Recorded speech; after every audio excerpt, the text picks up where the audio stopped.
Oasis Khaybar adalah salah satu daerah paling subur dan terkaya di Arab Barat.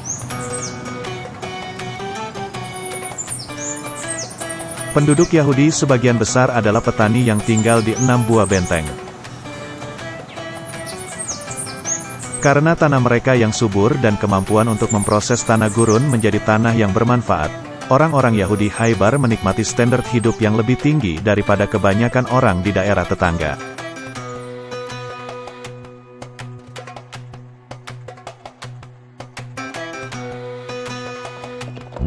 Setahun setelah pengusiran dari Medina, Huyai ibn Akhtab memutuskan untuk kembali ke Medina.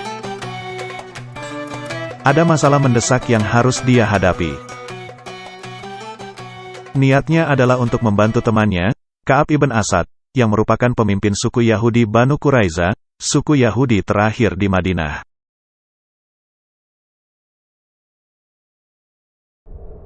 Pada waktu itu, Nabi Muhammad dan pasukan muslimnya sedang berperang dengan orang-orang Banu Quraiza.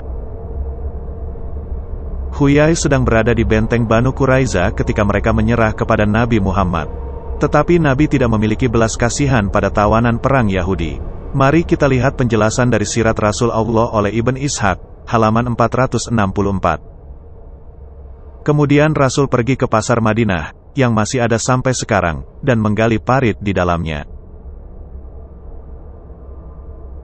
Kemudian dia mengirim pasukan untuk membawa tawanan-tawanan dalam beberapa kelompok dan memenggal kepala mereka di parit-parit itu. Ada sekitar 5 tahanan di setiap kelompok.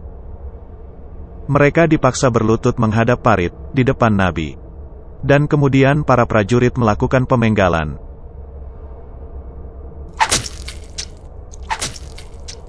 Di antara para tawanan terdapat musuh Allah, Huyai ibn Akhtab dan Ka'ab bin Asad, kepala suku Yahudi Quraiza. Berapa banyak tahanan Yahudi yang dibunuh Nabi pada hari itu? Ini keterangan dari Ibn Ishaq, ada 600 atau 700 secara keseluruhan, meskipun beberapa menyebut angka sebanyak 800 atau 900. Pemenggalan terus berlangsung sampai Rasul menghabisi mereka semua. 2 tahun setelah Nabi Muhammad mengusir dan membantai orang-orang Yahudi dari Madinah, ia memutuskan untuk menyerang orang-orang Yahudi Khaybar. Apa alasan serangan itu? Berikut adalah penjelasan dari Sejarah Islam dari Al-Tabari, volume 8, halaman 117. Orang-orang dari Banu Sahm, yang merupakan bagian dari Aslam, menemui Rasulullah dan berkata, Rasulullah, demi Tuhan, kita mengalami kekeringan dan tidak memiliki apapun. Tetapi Rasulullah tidak memiliki apapun untuk diberikan kepada mereka. Jadi, Nabi berkata, Ya Tuhan, Engkau tahu kondisi mereka, bahwa mereka tidak memiliki kekuatan, dan bahwa aku tidak punya apa-apa untuk diberikan kepada mereka. Bukakan bagi mereka benteng terbesar Khaybar, yang paling berlimpah dalam makanan dan daging gemuk. Loh, kalian harus merampok Yahudi dulu untuk bisa makan? Iya, itu halal bagiku. Bahkan Allah juga sudah menjanjikan kemenangan dan banyak harta jarahan bagiku di Quran. Surah Al-Fatah, ayat 20. Allah menjanjikan kepadamu harta rampasan perang yang banyak yang dapat kamu ambil. Maka dia segerakan harta rampasan ini untukmu, dan dia menahan tangan manusia untuk membinasakanmu agar kamu mensyukurinya, dan agar menjadi bukti bagi orang-orang mukmin, dan agar dia menunjukkan kamu ke jalan yang lurus. Keesokan paginya, Tuhan membuka benteng Al-Sab bin Mu'ad untuk mereka taklukkan. Tidak ada benteng di Khaybar yang memiliki lebih banyak makanan dan daging lemak selain itu. Jadi, alasan Nabi untuk menyerang adalah untuk merampok harta benda orang lain. Sahih Bukhari, volume 5, buku 59, nomor 510. Diceritakan Anas bin Malik, kami mencapai Khaybar pagi-pagi sekali.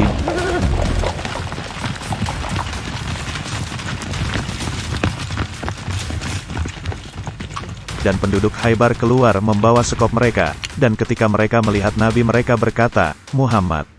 Demi Allah, Muhammad dan pasukannya. Ayo kabur, lari, selamatkan nyawamu. Nabi berkata, Allahu Akbar. Khaybar hancur. Bukannya bersatu untuk melawan pasukan muslim, orang-orang Yahudi malah memilih untuk bersembunyi di benteng mereka masing-masing yang terpisah, sambil berharap bisa bertahan lama sewaktu dikepung. Strategi defensif ini tidak tepat, karena Muhammad akhirnya menaklukkan benteng mereka satu persatu dalam waktu singkat. Nabi Muhammad menggunakan ketapel raksasa yang disita dari benteng Marhab untuk menghancurkan tembok benteng lain.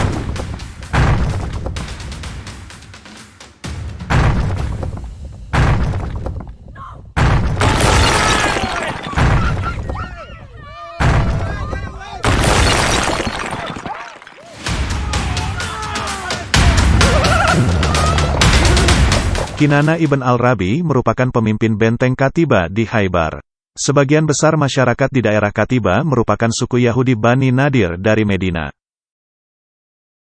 Kinana merupakan suami dari Safiyah binti Huyai. Mereka adalah pengantin baru. Masa bahagia dan damai mereka mendadak terhenti karena Nabi Muhammad menyerang benteng Katiba. Kinana ditangkap dan dibawa menghadap Nabi Muhammad karena Nabi ingin mengetahui di mana harta karun Bani Nadir. Kinana, di manakah kau sembunyikan harta milik Bani Nadir? Harta apaan? Kami tak punya harta, kami ini petani, bukan bandit kayak kamu. Kurang ajar kamu, hati-hati kalau bicara dengan Nabi Allah. Nabi aspal kali, kamu itu pembunuh dan pemerkosa. Zubair, siksa dia sampai mengaku. Baik, Rasulullah. Zubair mengambil ranting dan menyalakan api di dada Kinana, membakarnya sampai mengakibatkan rasa sakit yang parah. Sebelum disiksa, Kinana telah terluka, sehingga sewaktu disiksa, dia pingsan, tapi dia tidak mengaku apapun. Wah, si kafir pingsan. Maslamah, potong kepalanya. Baik, Rasulullah. Ini keterangan dari Sejarah Islam oleh Tabari, volume 8, halaman 122-123. Kinana tidak mau mengaku, sehingga Rasul Allah memberi perintah pada Al-Zubair bin Al-Awam, siksa dia sampai dia mengaku apa yang dimilikinya. Al-Zubair terus saja memutar tongkat api di dadanya sampai Kinana hampir mati. Lalu Rasul Allah menyerahkannya kepada Muhammad bin Maslamah, yang lalu memotong kepala Kinana untuk membalas kematian saudaranya Mahmu bin Maslamah. Menurut Waqidi di bukunya Al-Maghazi, halaman 351, semua lelaki Yahudi kalangan atas di Khaybar dibantai.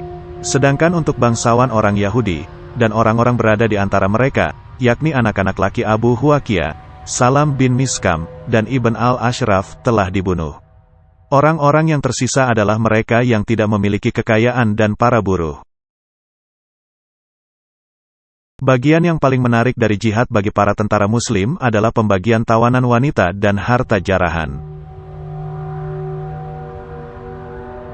Sang Nabi memeriksa terlebih dahulu untuk memilih bagi dirinya yang terbaik dari tawanan wanita dan harta jarahan. Sahih Bukhari, nomor 335. Nabi berkata, barang jarahan adalah halal bagiku, tapi tadinya tidak halal bagi siapapun sebelum aku.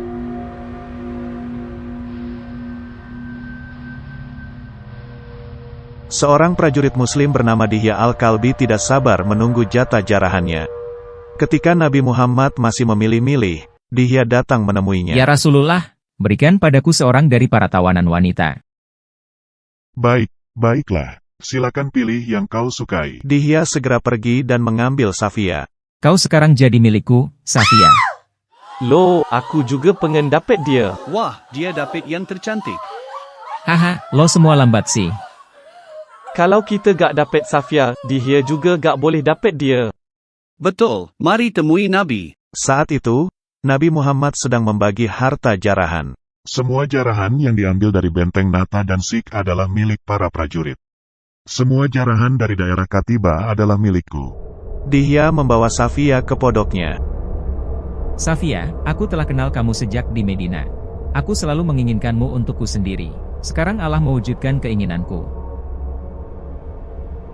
Jangan sentuh aku. Kau pasti akan suka padaku. Sembarangan, aku ini sudah menikah.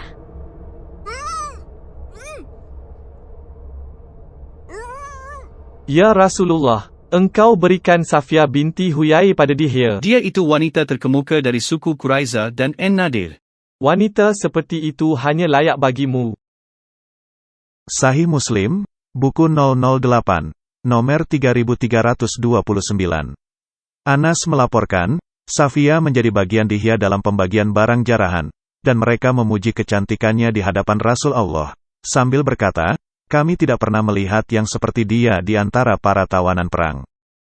Hawa nafsu Nabi sekuat 30 lelaki mendadak terangsang berat. Bilal, temui Dihya dan bawa Safiyah padaku. Baik, Rasulullah. Bilal lalu pergi ke pondok milik Dihya.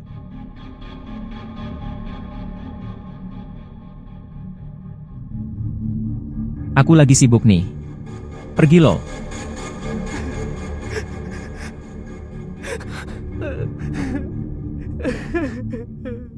Dihya, Rasulullah menginginkan Safiyah. Berikan dia padaku. Ya enggak bisa, dia kan sudah memberikan Safiyah padaku. Hei, Bilal membawa Safiyah dan saudara iparnya menemui Nabi Muhammad agar Nabi bisa memilih salah satu atau keduanya baginya. Tapi Dihya belum mau menyerah. Kurang ajar kamu. Safiyah itu milikku. Sewaktu melihat mayat abangnya, adik perempuan Kinana menjerit histeris.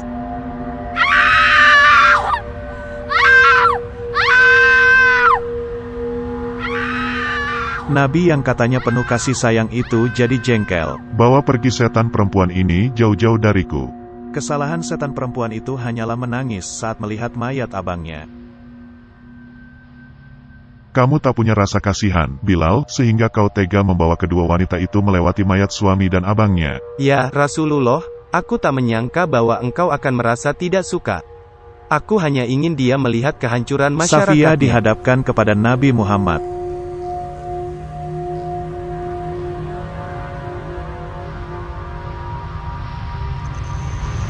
Nabi lalu mengenakan jubahnya pada Safiyah, sebagai tanda bahwa Safiyah adalah miliknya. Sahih Bukhari, nomor 2228. Safiyah merupakan salah seorang tawanan wanita. Dia awalnya adalah bagian jarahan Dihya Al-Kalbi, tapi dia lalu dimiliki Nabi. Tapi Dihya tidak mau menyerah begitu saja.